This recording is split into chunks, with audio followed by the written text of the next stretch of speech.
যশোরের শার্শা উপজেলার উলাশী জিয়া খাল পুনঃখনন প্রকল্প উদ্বোধন উপলক্ষে প্রধানমন্ত্রী তারেক রহমানের আগামী ২৭ এপ্রিল আগমনকে কেন্দ্র করে শুক্রবার সকাল ১১টার দিকে খাল পরিদর্শন করেছেন গণপ্রজাতন্ত্রী বাংলাদেশ সরকারের পানি সম্পদ মন্ত্রণালয়ের দায়িত্বে নিয়োজিত মাননীয় প্রতিমন্ত্রী ফরহাদ হোসেন আজাদ।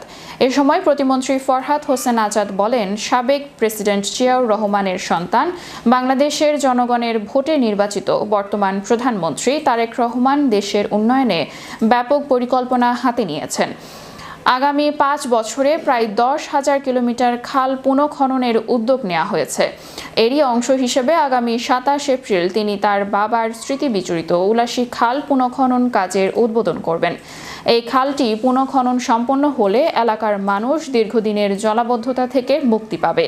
কৃষকদের কষ্টার্জিত ফসল আর পানিতে তলিয়ে নষ্ট হবে না বলে তিনি জানান। এ সময় প্রতিমন্ত্রীর সফর সঙ্গী ছিলেন যশোর জেলা প্রশাসক আশেক হাসান, পুলিশ সুপার সৈয়দ রফিকুল ইসলাম, জেলা বিএনপি সভাপতি অ্যাডভোকেট সাবেরুল হক সাবু, সাধারণ সম্পাদক দেলোয়ার হোসেন খোকন, শার্শা উপজেলা নির্বাহী কর্মকর্তা ফজলে ওয়াহিদ, নাভারন সার্কেলের সহকারী পুলিশ সুপার আরিফ হোসেন, উপজেলা বিএনপির সাধারণ সম্পাদক নুরুজ্জামান লিটন সহ বিএনপি বিভিন্ন পর্যায়ের নেতৃবৃন্দ, স্পেশাল সিকিউরিটি ফোর্স সহ বিভিন্ন সরকারি দপ্তরের কর্মকর্তারা।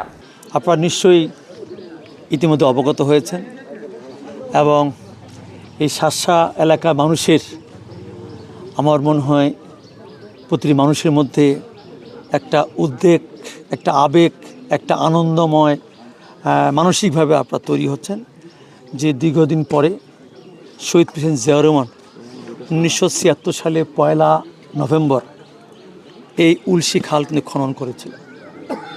যে খাল আজকে আমরা দেখতে পাচ্ছি, সেই খালের জায়গায় খাল নাই। এই খালে অনেক অংশ দখল হয়েছে এবং যে নদীর প্রবাহমান ছিল এই খালের মধ্য দিয়ে, সেটা ইতিমধ্যে বন্ধ হয়ে গেছে।